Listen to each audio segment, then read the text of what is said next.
νύχτα της Αθήνας που θυμάσαι, κάποιοι τι κάναν εσύ που να τη λυπάσαι, πίκρα την έκλαψαν.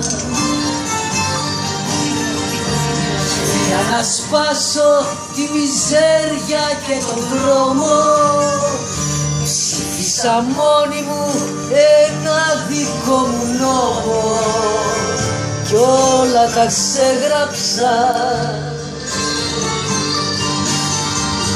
Έγραψα τα ωραία χρυσά στο φόρεμά μου, να έχω στη νύχτα έτοιμη την αμυνά μου, κι είπα χαλάιδης γιατί όπως πάνε σαν το καβούρα μωρό μου, θα κλαίμε όπως το έχω δει στο όνειρό μου, ο μωρό χαλίτης.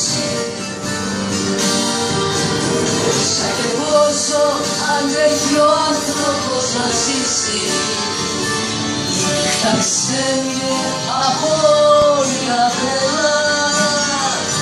Το βλέπω εγώ που πέσαν πως κοιμήσει, το βλέπω εγώ που αγαπούσα η μαγιά.